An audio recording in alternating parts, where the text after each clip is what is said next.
So we're having a little trip out this morning. Still got a tree blocking the road down there, so can't get the car in. We've got to wade out to the car. So the rain has stopped. Everything's settling down a little bit.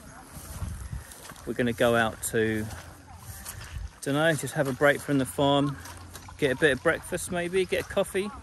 Nice day, 9 o'clock in the morning. It's pretty hot already. Let's get over to the car. We've got to get through all this water.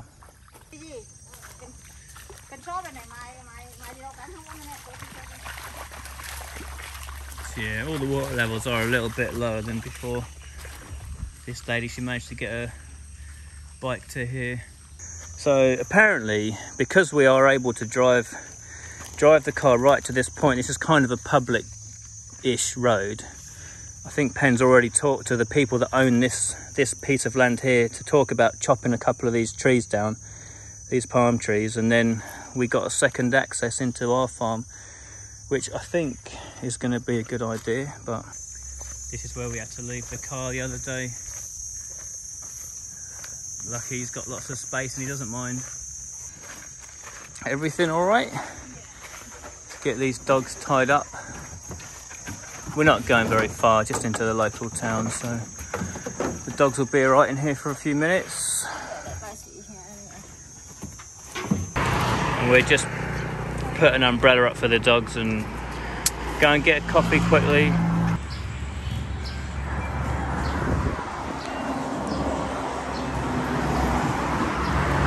So the dogs are just over there, sitting in the umbrella shade.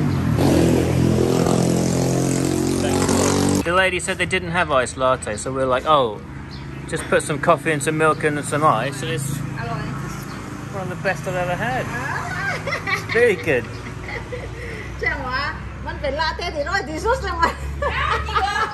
So that's what the breakfast looks like, couple of eggs. It's like half Thai, half English. We gave them a bit of bread and eggs from our breakfast. All right. Whoa, whoa, whoa, whoa. That breakfast was really, really nice. It had like 2 eggs, ham, bread, bit of salad, piece of fried fish, fried pork. It was filling. I couldn't quite finish it. And it was 160 with a 20 baht tip, 180. I forgot my latte. We'll get you latte. Right, got the latte. Can't forget that. So next we're off just up the road here.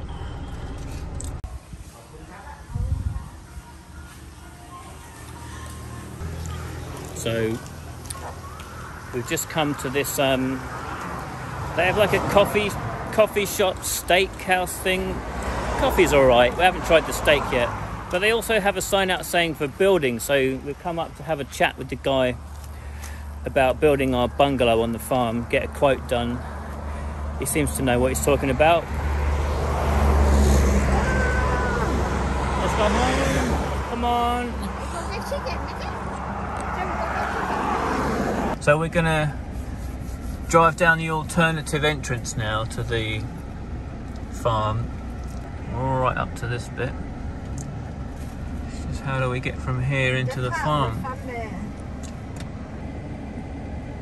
Penn's going to shift that bike out of the way. Get a bit further up.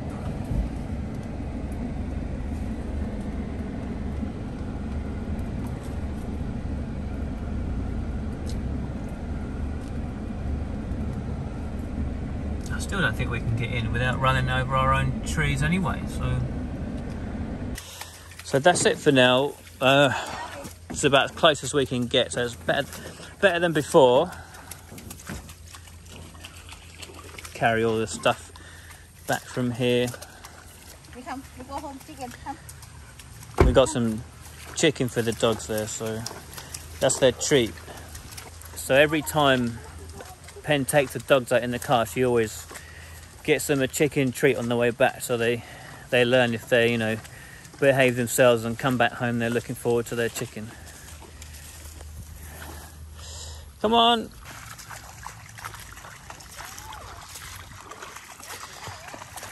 just talking to the guy next door. He says he's got a chainsaw, so he's going to come later, and hopefully we're going to go down there and sort the road out and get rid of the tree that's blocking the road. So this is as far as we can get at the moment. This is the second tree. So I could do it by hand, but there's just so many little pieces to cut. I don't know. They've fallen over there. I think chainsaw might be the easy way. The neighbours come with a chainsaw now, so we're going to have a quick chop of this tree and then we'll get the car in. So there's the first tree. It's not too bad here, but I think the next one's worse. Like covering the road a bit more, but I'm going to put the camera down, so I want to help do the work sort of thing. So that's it. It just took 5 minutes actually. No chainsaw needed, just put with this machete, cut straight through, and I've dragged them all off into the bushes. Let's just go and check out tree number 2. So that's it. Get that tree out of the way, and then one water obstacle and we're back into the farm. But that should be all right. That should only be about 40 centimeters now, so Hilux should take care of that, no problemo. It's nice blue skies. It's boiling hot now, but it's nice after that few days of rain just to have nice clear skies. So here comes Puck. We'll take care of this tree.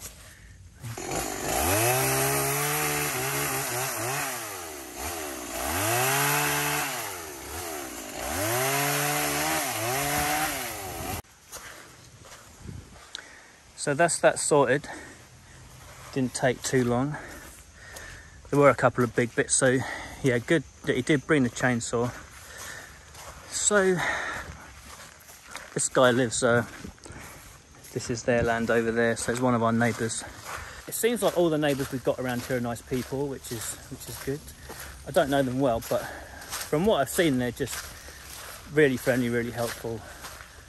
You know, borrow this, borrow that, visit each other, no problem, and they've got no problems with our dogs running in there, and we don't mind. Sometimes the dogs mind each other a little bit. So that's the first little bit of work that I've done on the farm since I've been here. Only 20 minutes or so. It's not like I've done a full day or anything like that, but it's good to kind of get that feeling of doing something at least. And it's good. I think honestly it's a good way to break the ice between people. Like, you know what I mean? You can sit and have a drink with someone, but doing a little bit of work together creates, I don't want to say bonds, it's a bit early for that, but you know what I mean? You see each other's not lazy, and you start to trust each other a bit. It's reminded me of a story about something that happened to me a long time ago when I was working on a farm in Japan. One of the local guys, his fisherman, used to come round regularly to the house I was staying at because he was friends with the guy who owned the house, friends with like the dad of the family. I got this vibe off him, like he never really trusted me, like maybe he didn't really have any contact with any foreigners before, that kind of thing. It was a fairly isolated, remote island right down in the south, and I got this vibe off him, like he wasn't that keen on me. But one day we were out the back of the farmhouse and they had this tree to clear. They chopped it up into logs, and you know, I'm not afraid of a little bit of work, so I just kind of got on with it, just carrying all these logs, moving them from one end of the garden to the other. And this guy, this geezer, was here at the time, and basically he saw me doing a bit of work and working pretty hard, and I did work hard that day. There were big heavy logs. I was getting them up on my shoulder, taking them down other end of the house, and I could just tell that from that point onwards, this guy that previously had been a bit standoffish, let's say, just after that I was like his best friend after that. Once he'd seen me work hard, he understood then that something about me, what I was about. So as I say, I think it is a good way to break the ice. So I'm happy to work a little bit with one of the neighbours. So anyway, let's see if the truck can get through the water down there. I think it can. It's supposed to be able to wade up to 70 centimetres. I think down there's about 40 or 50 now, so see what happens. All right, thanks, Put. Carp. Bye. Okay, see you later. So here we go. Nice and clear road now all the way in. You've just got one more water hazard and then we're back into the farm. Got access again, that's good news. So, I don't know, see what happens. In for a penny, in for a pound. So far, so good. Trying to slip in a bit, but nah, that's no problems now. It's gone down a bit, so we're all right. Trusty Hilux. I feel bad for doubting her now. Good old girl, this Hilux. I love this car. Should never have doubted the old girl. Lovely. That's good. I'm pleased, you know. Access to the farm again, get in and out, go in and out. Fancy a iced latte? Whoosh! Off I go. That's all it's about. I'm super childish. So I'm thinking about, like, everyone else around here is thinking about their farm and their business. In my mind, it's like Kit Kats and chocolate and latte. So there's fish swimming under the car now. The bloody fish out of the pond. I'm well pleased with that. I was thinking we were going to be stuck out for a few more days so we could find someone with a chainsaw, but nice one. Puck just came straight away. All sorted. There's the doggies. Bung bung. And Gorgie over in the back there.